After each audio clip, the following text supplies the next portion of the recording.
se está sendo gravado. Olha o som aqui, ó. Fala, Sandra. Olá. Olá, sejam todos bem-vindos aqui nessa live do Grupo Sobrevento. Essa live está sendo transmitida graças ao PROAC, Programa de Ação Cultural da Secretaria de Cultura, Economia e Indústria Criativa do Estado de São Paulo.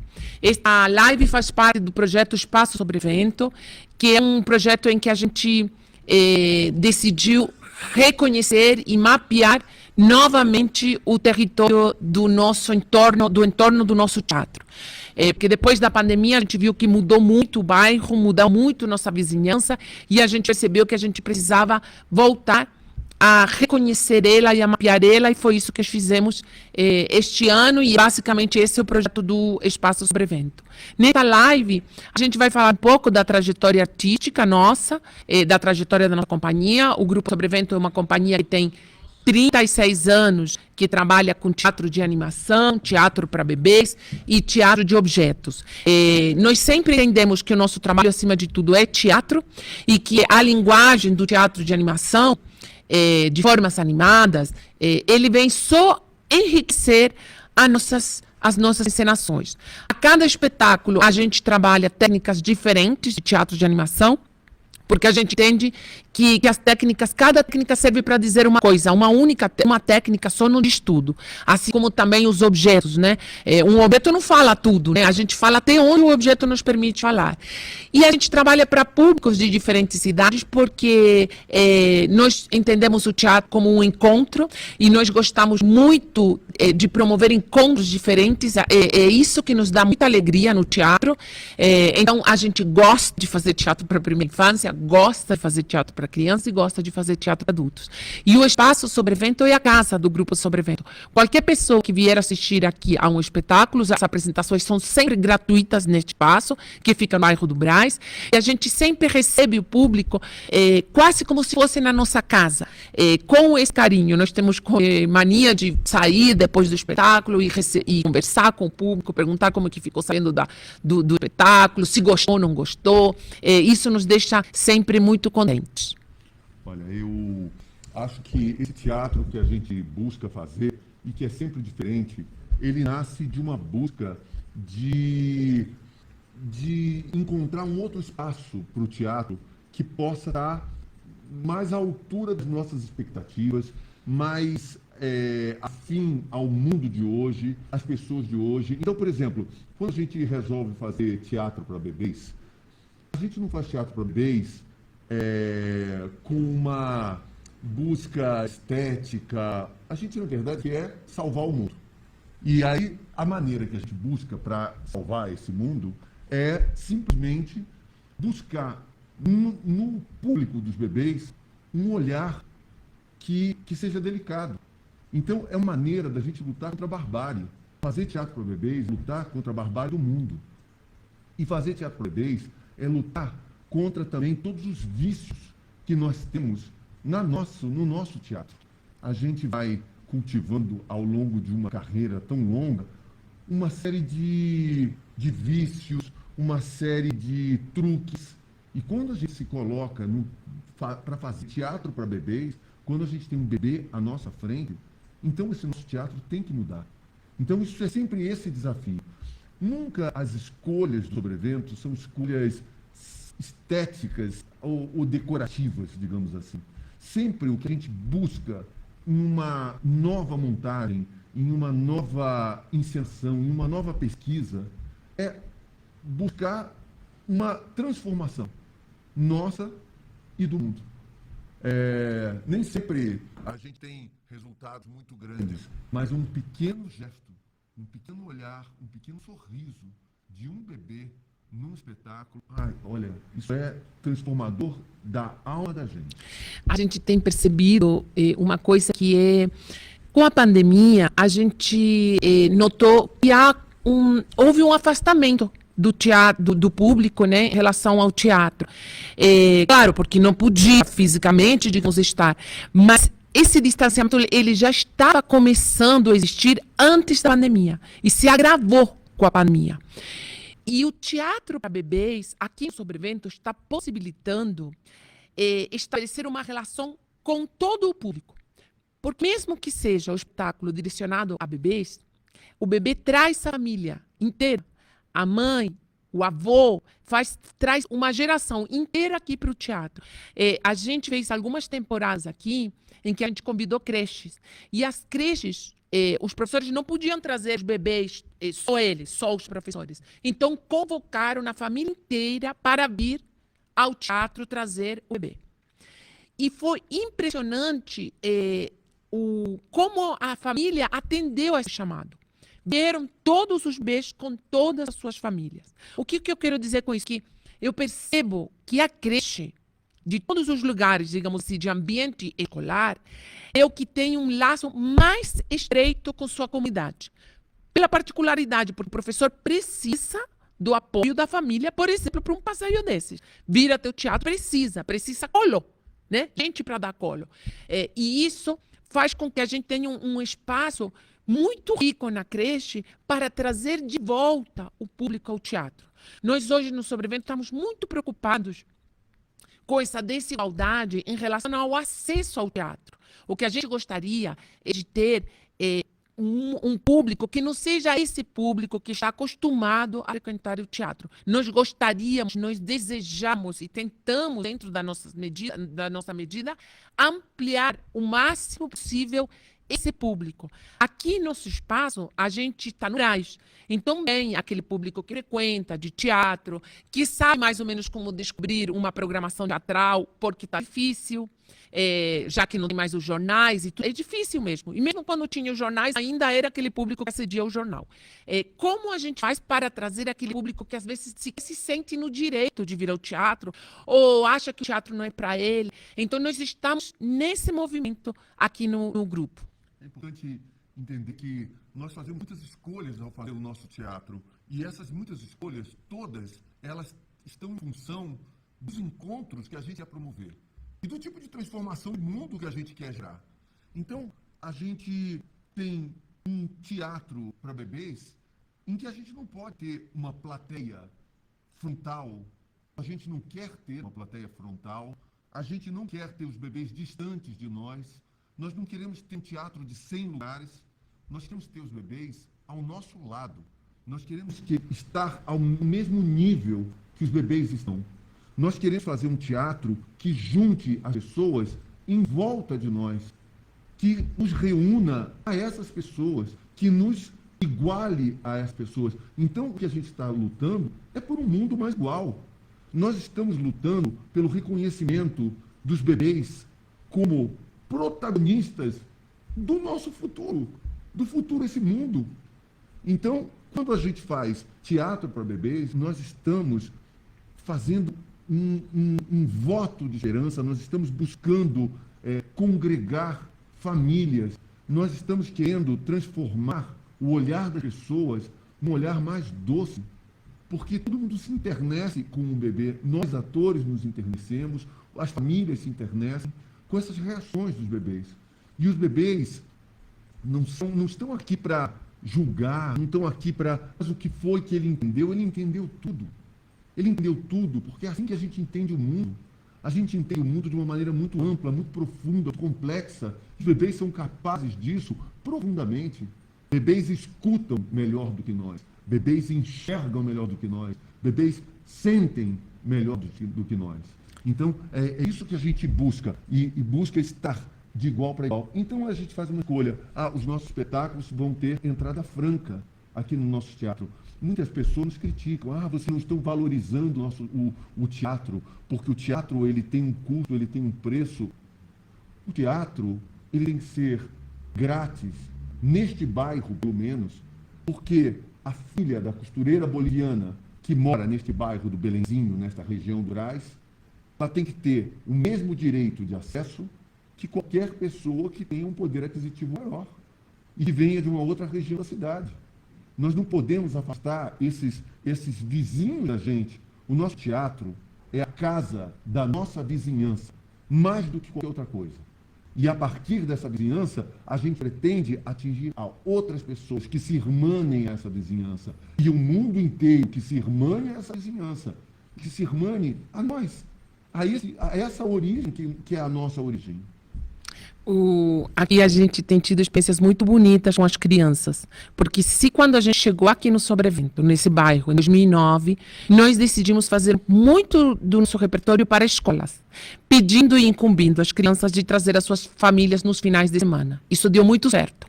Depois a gente começou a fazer muitos espetáculos aqui, começamos a ter muito público vindo de outros lugares, e de novo nos demos conta que precisamos fazer isso de novo.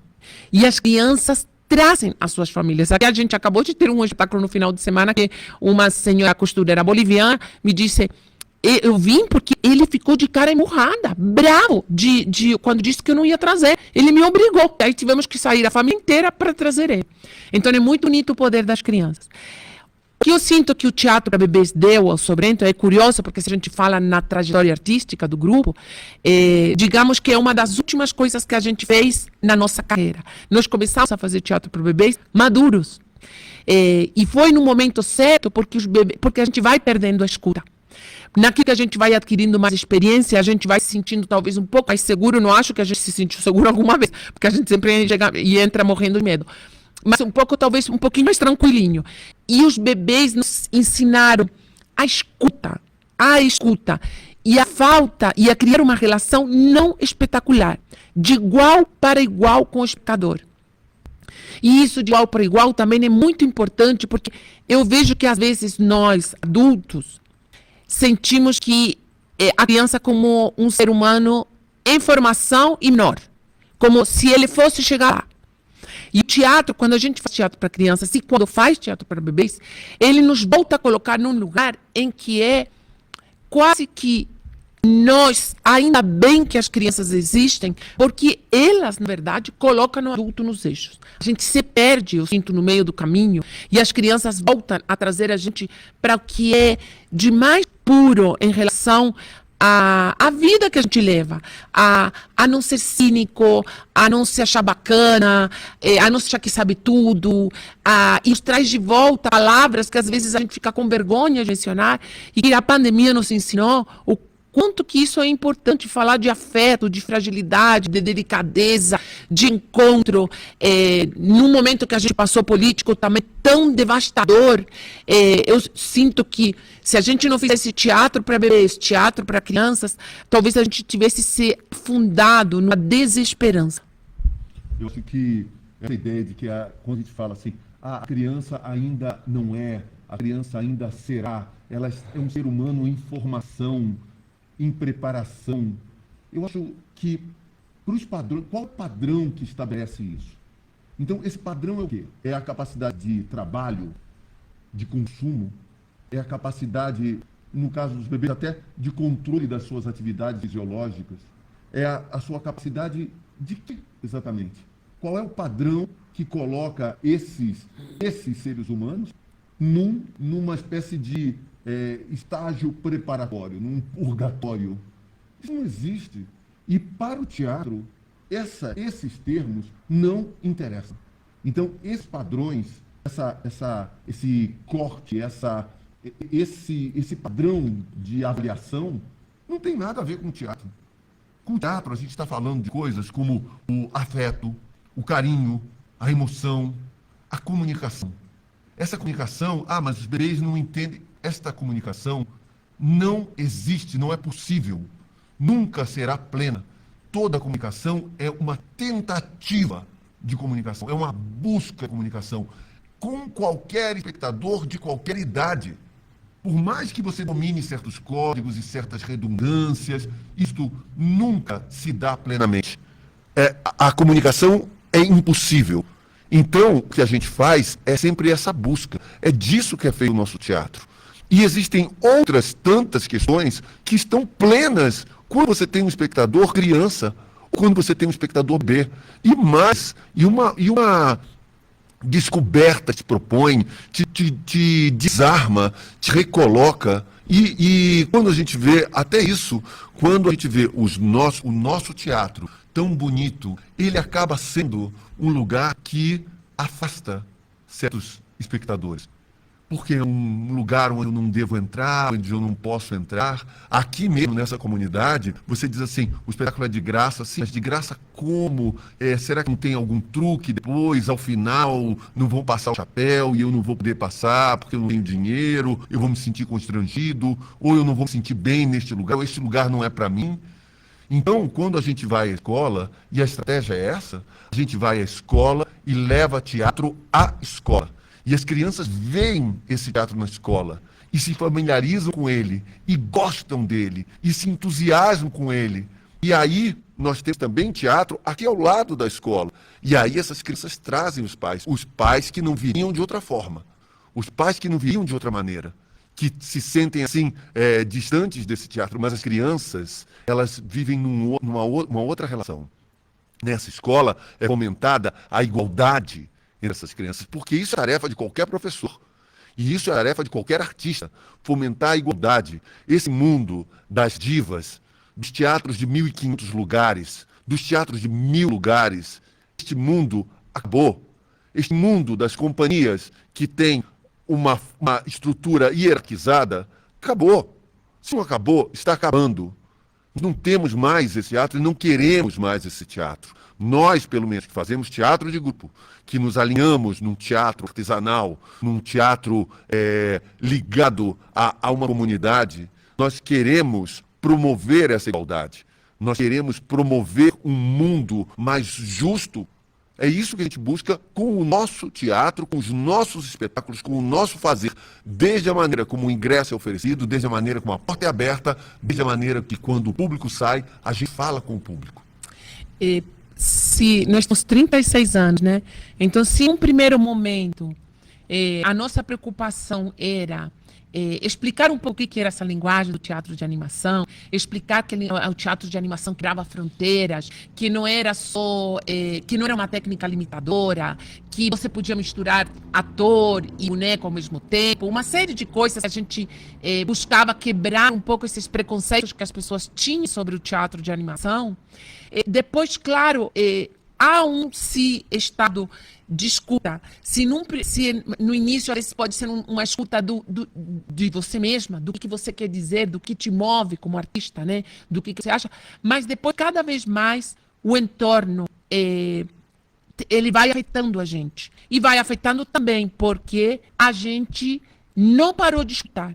Mas a gente não pode ignorar a realidade que nos cerca, porque eu sinto que se um momento o público se afastou do teatro, talvez tenha sido também porque o artista talvez tenha ficado muito numa preocupação dele com ele mesmo, com a obra de arte genial que ele vai fazer, e às vezes quando você fala assim de genialidade, de uma obra genial, para um determinado público, ele fica olhando para aquilo e fica assim, não sei se me importa se eu sou gênio, se não sou, se essa obra é maravilhosa, o teatro para ele não está ali.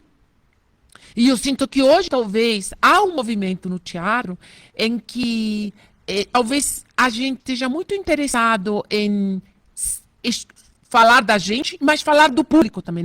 Quase que é um teatro que o público possa pegar, sentar e também ele falar. Também ele contar a sua história. E a história dele não é menos importante do que a história que está acontecendo no palco. Acho que é um movimento assim que a coisa está cada vez se misturando mais. Talvez seja pela pandemia, talvez seja porque a gente tenha se embrutecido a um tal ponto que a gente queira voltar a uma relação mais delicada com o público. No teatro, o teatro para a primeira infância e também o teatro de objetos, no sobrevento, nos levou também a esse lugar de não criar uma fronteira entre o público e o artista, a criar um teatro talvez menos mentiroso, não sei se é menos mentiroso ou menos, em que a gente tenha que estar totalmente honesto mesmo no palco. Essa busca da genialidade, palavras como essa, assim, genialidade, esse grande ator, este ator virtuoso, este ator que está acima dos demais, isso é tudo reflexo de um tempo, de uma época. Esse termo gênio, esse termo sublime, esse termo grotesco, nasce com o romantismo, nasce numa certa época, nasce num certo contexto. Esse contexto mudou, o mundo muda. os tempos mudam e nós precisamos fazer um teatro que responda a este mundo, que responda aos nossos anseios de um mundo diferente, de uma transformação desse mundo, para cultivar estas mudanças que a gente tanto almeja. Isso não é uma particularidade do Grupo Sobrevento. O Grupo Sobrevento, ele é especial por causa disso. Isso não faz nenhum sentido. Nós tivemos aqui, no nosso teatro, há poucos dias, nós tivemos uma reunião de grupos de teatro que mantêm teatros em São Paulo. E a gente fez esse chamado, a gente podia se encontrar e conversar sobre isso. Podíamos conversar sobre o que a gente busca, a gente tentar se encontrar, se identificar, tentar se reconhecer, tentar falar das nossas experiências, trocar ideias. E nós resolvemos fazer isso numa quarta-feira. E começamos a chamar as pessoas, um amigo, na quinta-feira. E aí resolvemos chamar um outro amigo também. Um outro grupo de teatro, o Teatro Incêndio, depois o Teatro A Padeia, e depois fomos chamando outros grupos, o Contadores de Mentiras, de Suzano, e de repente, aqui no nosso teatro, havia 50 grupos de teatro por aí, 50 grupos de teatro que têm teatros, que mantêm teatros na cidade de São Paulo, e que se preocupam com a sua vizinhança. Todos nós nos parecemos, nós somos parte de um movimento, de uma busca comum. Nós todos somos parecidos nos nossos anseios. Nós não somos teatros comerciais, nós não queremos o grande sucesso da mídia, ou o grande sucesso popular, o grande sucesso, sei lá o quê. Nós queremos uma inserção na nossa comunidade, nós queremos fazer o nosso teatro em contato com este mundo de hoje. Tentamos fazer um teatro mais contemporâneo, tentamos que este público se espelhe no nosso teatro, e nós buscamos nos espelhar nesses espectadores. Isso é um movimento que acontece. O teatro de grupo é um movimento. Esse grupo de teatro que buscam ter teatros na cidade de São Paulo, são parte de um movimento de transformação do mundo. E o bonito do teatro de grupo é a coletividade. Então, agora também entrando assim na questão da nossa trajetória, aqui no Grupo Sobrevento a gente tem o Aguinaldo Souza, que já está há uns 20 anos, o Maurício Santana, que está há uns 25 anos. Acho que os últimos atores que entraram no Sobrevento entraram faz 12 ou 13 anos. E o que faz é que a gente esteja juntos, essa sensação de que esse trabalho, qualquer trabalho, é de todos nós, é nosso mesmo, não é de um diretor ou de uma pessoa só e os outros nós somos meros porta-vozes, não é isso. É bonito, por exemplo, aqui ver a última apresentação para o Marcelo, que é técnico de iluminação e faz tudo aqui no Espaço Sobrevento, e o Aguinaldo, os dois ensinando a manipular um boneco para uma criança que tinha vindo assistir ao espetáculo. E é bonito de ver esse engajamento, esse cuidado com o público. E o menino era um menino que o pai estava de folga, no único dia de folga de 15, ele tem 2 folgas por mês, de São Miguel Paulista, é muito longe daqui do bairro do Brás, e o menino insistiu tanto para que o pai trouxesse, que o pai se esforçou e trouxe na única folga que ele tinha para assistir o espetáculo. E os dois super comovidos com o menino. Então, também há como uma ética, ou um compromisso, ou uma crença no teatro. Se é duro em vários sentidos, assim, né? Em como a gente se sustenta, em como a gente consegue a verba para esses projetos. Mas o pensamento, ele tem que estar sempre naquilo que nos move afetivamente e como crença mesmo, assim, do que o teatro pode fazer, do que o teatro é capaz de fazer, sem grandes pretensões, e a gente acha, não, nós vamos mudar o mundo, mas a gente sai tão feliz de ver essa família boliviana vindo e contente e agradecendo ao filho porque trouxe essas coisas para nós, a gente fica muito mexido. E não podemos, assim, desistir tá tudo de mal a pior, tá tudo terrível realmente. O que nós podemos fazer? Eu acho que são essas pequenas coisas e a gente não deve sofrer com isso. Sim, claro que a gente deve falar de muitas coisas e a gente, ainda mais que artista, saber por quem a gente fala, de quem a gente recebe apoio, todas essas questões são muito delicadas dentro daquilo que a gente defende como ideal de mundo, mas no nosso pequeno território, se a gente puder estar atento a isso, sabe, a quem está vindo, quem não está vindo, e outras tantas coisas. Mas então, por que a gente não pega em arma se a gente quer mudar o mundo? Porque não é esse mundo que a gente quer construir. Por que a gente não abre aqui um centro de assistência social? Não, isso é um teatro, porque a gente quer transformar o mundo pela beleza. Então, quando nós fazemos parte de um movimento pela primeira infância, por uma rede nacional da primeira infância, e quando se montou um programa nacional da primeira infância, que iria orientar um marco legal da primeira infância no Congresso, nós decidimos escrever um capítulo que era o último capítulo desse plano, que falava de saúde, de atenção social, falava de educação, falava até de cultura, mas o último capítulo falava do direito à beleza. É isso que a gente quer garantir, o direito à beleza. Então, este é o nosso... Nós temos uma fé profunda no teatro, uma fé profunda no poder, na capacidade expressiva do teatro e no poder transformador do teatro. Nós fomos transformados pelo teatro. O teatro transformou as nossas vidas. A gente, todos os artistas, nós, todos os artistas, temos estender isso a todo mundo. O teatro nos deu a mão no momento que a gente estava perdido, no momento em que a gente não se inseria na sociedade, no momento em que a gente não se reconhecia. O teatro nos deu a mão. O teatro é muito generoso. E é isso que a gente quer oferecer a todo mundo. A mesma mão que nos foi oferecida tem que estar ao alcance de todo mundo. O teatro é transformador. O teatro, ele é um espaço onde todos se sentem acolhidos. Isso é bonito de ver, assim, que às vezes quando a gente vê alguém aqui da vizinhança, ou às vezes a gente também está entrando numa coisa de ajudar um e outro vizinho, de alguma situação, mais em situação de vulnerabilidade, porque a gente trabalha com primeira infância, não tem como a gente ignorar se você vê uma mãe novinha passando, que não tem roupa para o bebê, ou que a gente percebe que está tendo uma alimentação mal conduzida. Entramos também nisso, né? Mas é engraçado de ver como essas pessoas, quando entram no teatro, todo mundo acolhe. Ai, como você tá? Ai, não sei o que, não sei o que. E ele parece que está num outro lugar, assim. Que mundo é esse? Todo mundo é muito gentil e muito delicado. Mas o teatro não é só esse espaço físico de acolhimento. O teatro, ele é o nosso fazer. Então, a gente, de repente, resolve transformar o nosso teatro de bonecos, que dá origem ao nosso grupo em 1986, um teatro de bonecos virtuoso, um teatro de bonecos muito cheio de precisão, cultivado com muito esmero, assim, o virtuosismo, a precisão, a extrema realização assim mais precisa possível. A gente que tentava fazer isso, de repente vai buscando outras coisas, outras linguagens, outras abordagens, outras técnicas, outros bonecos, outras formas teatrais. E essas formas teatrais, elas vão fluindo.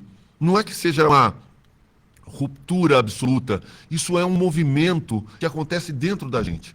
Então, num certo momento, nós pensamos em fazer teatro de objetos, porque a gente já não quer mais o afastamento que o teatro virtuosístico promove.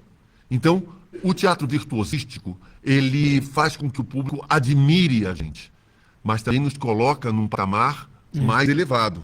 A gente se coloca como um exemplar um exemplo de cultivo de uma certa habilidade. Mas isso não é tudo o que a gente quer dizer. Às vezes a gente pode querer dizer isso, mas às vezes a gente não quer dizer isso. Às vezes a gente quer dizer que esse teatro está ao alcance de todo mundo. Então os nossos bonecos se transformam numa espécie de brinquedos que qualquer um poderia manipular. Bonecos de papel bidimensionais que qualquer um poderia recortar e pintar. E aí a gente vai chegando ao teatro de objetos, em que você não precisa nem um boneco, nem confeccionar propriamente um boneco. Você pode se valer de objetos prontos. Mas as questões, elas são muito mais profundas e muito mais complexas. Mas dentro dessa ideia do teatro de objetos está uma ideia de não drama, não manipulação, não marionetização, uma ideia não dramática, a ideia de um não personagem, porque todo esse conjunto de coisas, a personagem, o drama, a constituição de uma certa carpintaria, estrutura teatral, tudo isso também acaba dizendo uma coisa muito particular. Às vezes não é o que nós queremos dizer. Aí a gente balança entre o teatro de objetos, e aí a gente se envolve de igual a igual com as pessoas, e a gente quer ouvir as histórias das pessoas e já não queremos mais contar as nossas. A gente quer... aí a gente cai num teatro de objeto documental, onde o objeto passa a ser um documento, onde ele passa a emanar uma história, ser o registro de uma história de alguém. E aí a gente vai oscilando entre isso, o teatro para bebês, e agora também num teatro que abra as suas portas, que quebre os seus muros, e na nossa última montagem, nas nossas duas últimas montagens, a busca de um teatro mais festivo. Porque a festa também é uma busca nossa de transformação da sociedade ou do mundo pela alegria, pela sem cerimônia, pelo prazer de estar fazendo teatro e essa alegria que a gente pode gerar nas pessoas, porque a alegria é sempre uma forma de resistência. Para todas as investigações que o grupo fez, de técnicas, de buscar os objetos, do teatro para a primeira infância, mas assim, desde muito cedo, o Sobrevento sempre buscou intercâmbios. Porque a gente sempre acha que quanto mais a gente se abrir, quanto mais a gente ouvir de outros artistas, seus saberes, a gente se enriquece mais. Então, se num primeiro momento a gente fez festivais, muitos festivais de teatro de animação, para mostrar a riqueza e diversidade de técnicas que existiam no teatro de animação, depois este espaço aqui trouxe muitos artistas de renomes nas suas diferentes linguagens, porque o Sobrevento nunca, sempre se colocou como um grupo que precisa aprender, que não sabe das coisas, que não sabe tudo. Então, para o teatro de objetos, que foi uma pesquisa que a gente já vem desenvolvendo há muito tempo, por aqui passaram os maiores nomes do teatro de objetos. Agnès Limbos, Cathy Deville, Christian Carignon, Roland Jean, Shadai Larios, Fernand Kardama. Então, muitas companhias. Depois, quando nós quisemos trabalhar a língua chinesa, veio Yang Feng, veio Yang Fai, mestres que vieram da China nos ensinar essa técnica. Quando quisemos fazer teatro de sombra chinês, a gente convidou um mestre de sombra chinesa a vir aqui nos ensinar a técnica. E sempre abrindo as portas para quem quisesse vir fazer essas oficinas junto conosco e junto com esse mestre. Porque a gente acredita que quanto mais se a gente não se tivesse aberto tanto, a gente costuma dizer, a gente teria morrido. Eu acho que a sobrevivência do Sobrevento, digamos, artisticamente, ela se dá por essas tantas aberturas e por esses tantos grupos de estudo que a gente realizou quando a gente começa a investigar uma linguagem, um assunto ou uma técnica. Aqui no teatro, nesse pequeno teatro, que é um teatro de 100 lugares, por esse teatro passaram as duas maiores companhias de teatro de sombras da China se apresentaram aqui. Se apresentou aqui a companhia Philippe Gentil, uma companhia que a gente admira profundamente, a maior companhia de teatro de bonecos, historicamente, da França, sei lá, e tantos outros artistas, são muitos artistas, assim, Philip Hilbert, que fazia aquele Quero Ser John Malkovich, né? Um marionetista extraordinário, um dos maiores nomes do teatro de marionetes de fio. Arte de Lecosse, muitos. Bertin, tanta gente, grupos de muitos e muitos países. É um privilégio, assim, a gente poder tá nesse intercâmbio, e ele só é possível porque todos os artistas se farejam.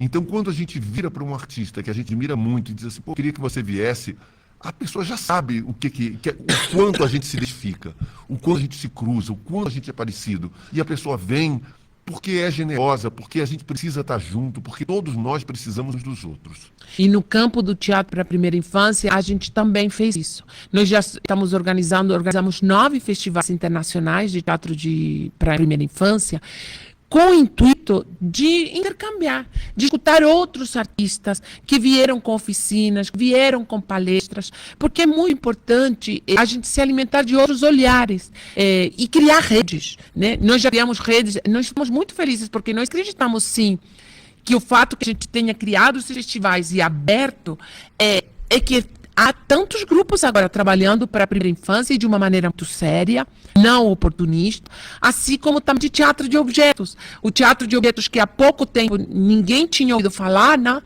Naquilo que a gente começou a trazer oficinas. E as oficinas não eram só para nós, mas a gente começou a abrir, a difundir essa linguagem, a compartilhar essas experiências. A gente fica sempre muito contente de ver que como tem já gente incorporando a linguagem do teatro de objetos no seu fazer teatral. Às vezes pode não ter um espetáculo, mas está fazendo palestras, oficinas, organizando. Então, isso se difundiu pelo Brasil. E nos dá muito orgulho. O teatro para a infância nos dá muito orgulho, porque quando nós começamos, havia um preconceito enorme. E eu acredito que se não tivéssemos sido nós, que tínhamos uma carreira de 30 anos, talvez os críticos e as pessoas não tenham nem sequer apostado, nem sequer até vindo ver. Muita gente nos falou, eu vim ver porque são vocês, porque atrás de um mercado vocês não estão correndo, porque vocês já estão há tanto tempo na estrada, né? E isso, ver como foi mudando a cabeça das pessoas e dos programadores também que estavam receosos de criar uma programação para a primeira infância. E agora a gente vê em vários espaços, agora a prefeitura criou um mês, aqui em São Paulo, um mês da primeira infância, e isso realmente nos dá muito orgulho. Olha, vocês sabem que a gente tinha planejado essa live fazer uma passeada, assim, dar um passeio aqui pelo teatro, mas o fato é que nós temos esses vídeos no YouTube. Nós temos um vídeo de que é um passeio pelo teatro, que mostra a nossa biblioteca e tudo mais. E, ao mesmo tempo, aqui no Sobrevento, Aguinaldo, pega uma cadeira, vem para cá um minutinho. Vem aqui um pouquinho. E aí, o Aguinaldo estava aqui montando um cenário aqui. A gente faz tantas coisas ao mesmo tempo. Nós fizemos, a gente costuma dizer, fizemos um balanço da nossa carreira, nos 30 primeiros anos, agora estamos com 37, e a gente tinha feito uma média de 119 apresentações por ano ao longo de 30 anos. É mais ou menos isso que a gente tem feito, uma média de 120 apresentações por ano ao longo de 30 anos, ou seja, uma apresentação a cada 3 dias, em média. Aqui a gente ia mostrar um pouco os bonecos, mas tudo isso no nosso YouTube. Isso também está no Facebook, vocês vão achar com muita facilidade inclusive esse passeio pelo nosso teatro. A gente precisa dizer para vocês que a gente tem aqui um acervo muito grande de livros de teatro de bonecos. E é uma biblioteca de teatro de animação aberta a todos os pesquisadores que podem vir aqui consultar todos esses livros e vídeos. São 600 vídeos de teatro de bonecos, são 600 livros de teatro de bonecos, são 1000 e tantos livros numa biblioteca paralela a essa de teatro de bonecos, e um registro de grupos de teatro de animação, festivais, instituições, tudo isso aberto aos pesquisadores. A gente cuida disso com muito, muito cuidado, com muito carinho, demanda uma manutenção constante e também a manutenção do nosso acervo, que também vocês podem descobrir tudo isso e todos esses títulos e todo esse acervo que nós temos num site que se chama Batelada. É uma batelada de coisas, batelada.com. Além disso, a gente tem um outro site que a gente faz coletivamente com muitos outros grupos que se chama veroteatro.com. veroteatro.com. E lá nós temos um acervo, é um site, é uma espécie de portal do teatro de sombras brasileiro, do teatro para bebês brasileiro, do teatro de brincantes populares, que é o que a gente está se mobilizando para fazer. Isto não é um site do Sobrevento, é um site que a gente ajudou a desenvolver e que a gente, com muito orgulho, faz junto com outros muitos artistas do Brasil. O Edson aqui está perguntando, então, Aguinaldo, vem para cá para vou juntar com a outra pergunta também, porque o Edson está perguntando, vocês estão estudando alguma linguagem nova para futuros espetáculos? E uma outra pessoa nos perguntou, a construção de um espetáculo de vocês, se dá por um tema, se dá pelas histórias, pelos objetos ou pela vivência? E mais ou menos tem a ver com o que a gente está fazendo agora. Meio que se dá tudo junto e tudo misturado. O Christian Peixoto que perguntou essa outra pergunta. E, na verdade, se dá um pouco por tudo. A gente nunca parte só pela linguagem em si, né? Sempre há ou um tema, uma questão, ou uma história. É a Cristiana Peixoto que está perguntando. Nos objetos, particularmente, no teatro de objetos documental, principalmente, ele nasce de uma experiência. A gente sai a campo para perguntar alguma história de algum objeto, mas o disparador ele é diferente. Porque se em algum momento você perguntar se você tem algum objeto que você guarda e não se desfaz de jeito nenhum, pode ser uma pergunta, como também às vezes agora, por exemplo, a gente está perguntando um objeto que traz uma lembrança boa. Porque talvez a gente está nesse movimento que o Luiz André fala, do festejar, do comemorar, dali talvez possa nos surpreender de vir histórias talvez mais, com mais ternura, com mais alegria. Estamos perguntando para crianças, que era uma coisa que a gente não fazia, porque nós agora estamos num projeto que é abrir os muros, né? E não falar de muros, mas se abrir. Então, nós estamos saindo a campo e tentando escutar a nossa vizinhança. Por todos os meios, e todos estamos visitando instituições, estamos visitando escolas e estamos recolhendo histórias a partir de objetos. Mas durante a nossa trajetória, nós em algum momento partimos, dificilmente a gente parte só assim, é a técnica. Dificilmente. Sempre são cruzamentos, porque a gente também vai abrindo o processo, vai abrindo, parece um povo, e de repente a gente junta lá no final. Por isso que a gente sempre disse, tem uma pessoa que fez uma tese sobre a gente que falava sempre beira do abismo, nós estamos sempre, porque às vezes eu fico assim, oh Deus, a gente abriu demais.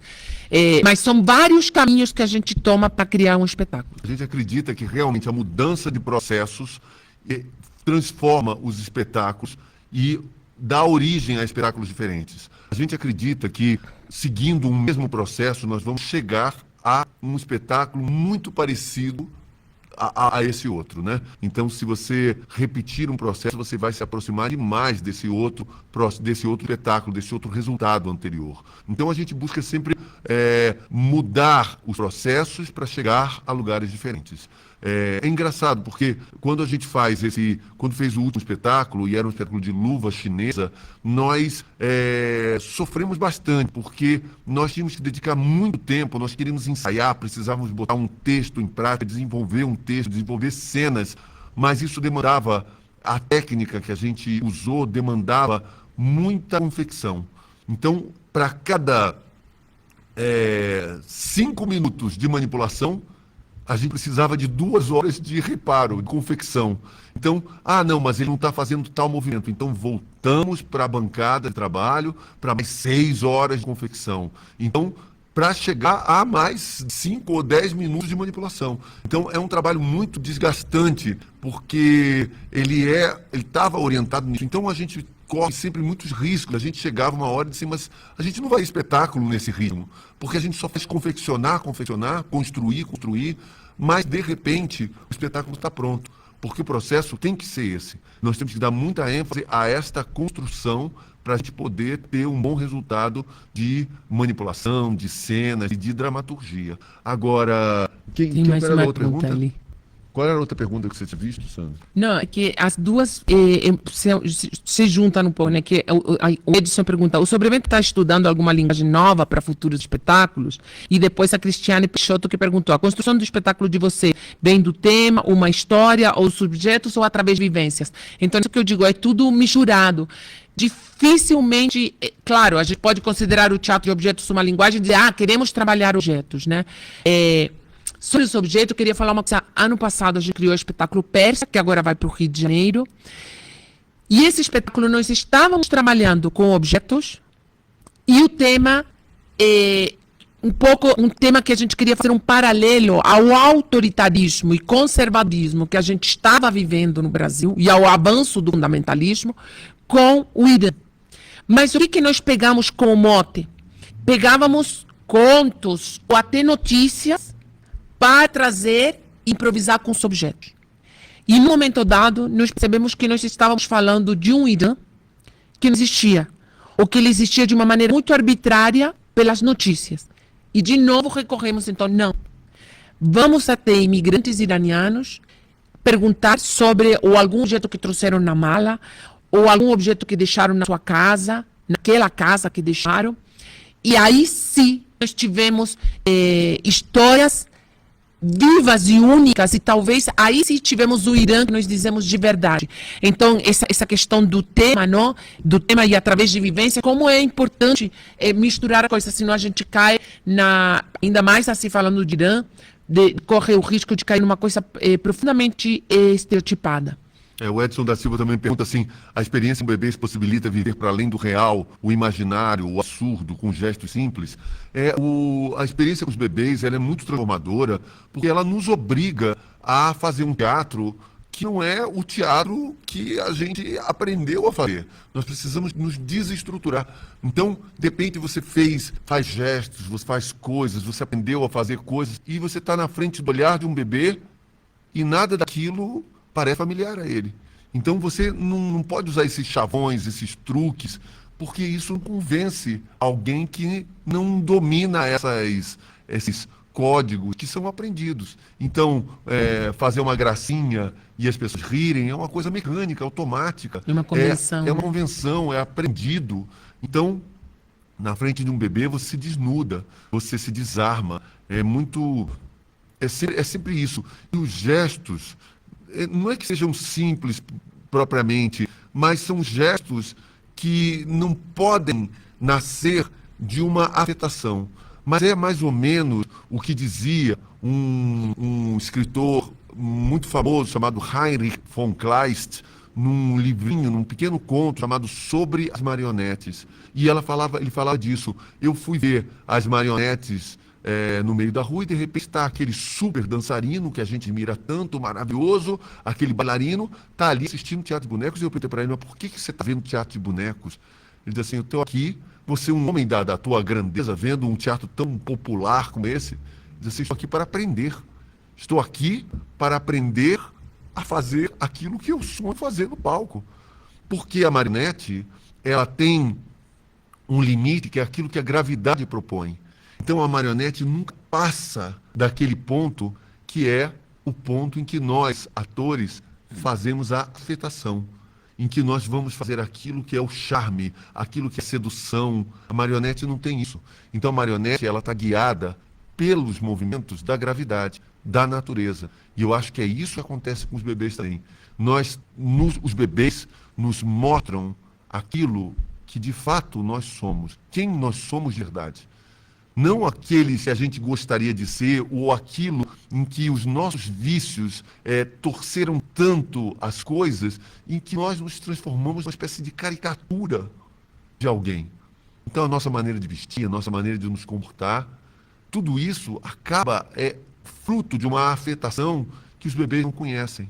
Então é muito bom a gente parar e olhar para aquela fonte original, para aquela fonte de águas claras que ainda não foi turvada, que ainda não foi mexida, né?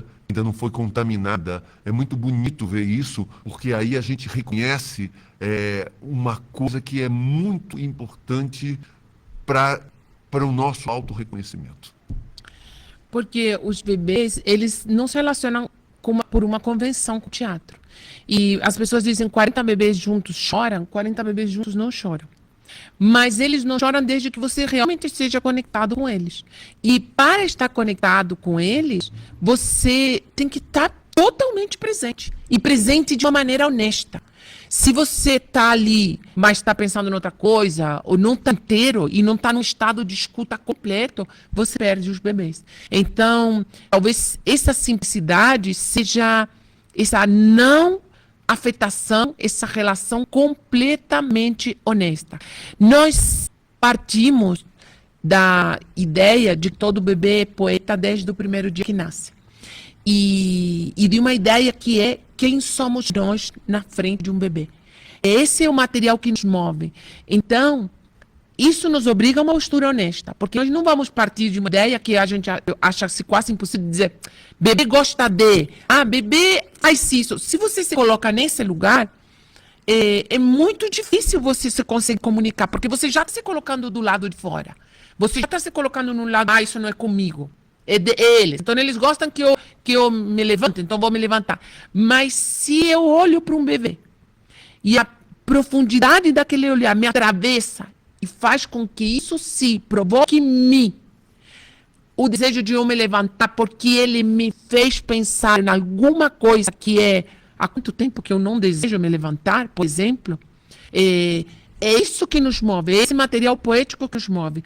E esse olhar sincero que o bebê te atravessa. Então não tem como a gente fazer qualquer truque, porque ele vai ficar olhando para você, até essa maneira que às vezes as pessoas acham que tem que falar com o bebê. Não, porque você não fala assim, e ele sabe que você não fala assim. E é isso, o teatro também que a gente busca não é um teatro para agradar alguém, senão a gente estaria fazendo uma atenção ao cliente, a gente estaria servindo aquilo que é esperado. Um artista não pode fazer isso. Um artista não pode se guiar pelo o que está na moda, o que é que do que as pessoas gostam, ou o que é que as pessoas esperam de mim. A pessoa não pode se guiar por isso. Ela pode se orientar para romper isso, mas não pode estar a serviço do espectador, porque a arte é para desestruturar, a arte é para gerar o pensamento crítico, para gerar um envolvimento que seja transformador. Como é que você pode transformar alguém ou transformar alguma coisa se você só está servindo, se você só está obedecendo? Não é possível.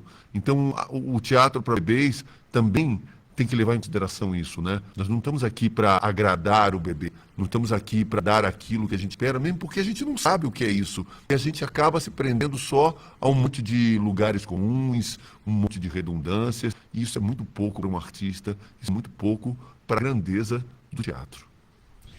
E acho que assim, para finalizar, talvez, né? A gente acho que já está 1 hora, só para não afastar todo mundo, né? Eu acho que quando a gente faz algo que realmente te move profundamente, eu sempre digo para quem está começando, né? Não adianta você se apropriar de palavras que não são as suas. Às vezes ouço gente falando assim, olha, nós vamos defender o teatro e dizer que ele está muito bem, porque ele tem um impacto assim, assado. A gente não domina esse vocabulário, não é esse o vocabulário nosso. O que te move? Por que você acha que é importante isso que você está fazendo? Isso também te ajuda na produção, às vezes te ajuda também na elaboração de um projeto. Às vezes a gente vê gente que diz assim, posso pegar um projeto seu e ler para enviar? Pode pegar, mas sabendo que a sua história não é a minha. E não que sua história seja pior do que a minha, porque às vezes eu estou há muito tempo fazendo. Isso pode ser positivo, isso pode ser negativo. E alguém que está começando pode ser muito bom. E o que então ele tem que defender é isso. Mas principalmente, eu sinto que é muito mais fácil defender alguma coisa que faz muito sentido para você. É difícil você defender algo que você está defendendo pelo que eu acho que isso vai dar certo. Eu acho que talvez a gente tenha também tido uma história longa, o Sobrevento, porque isso que a gente faz muito sentido para todos os que estão envolvidos nessa criação ou nesse projeto.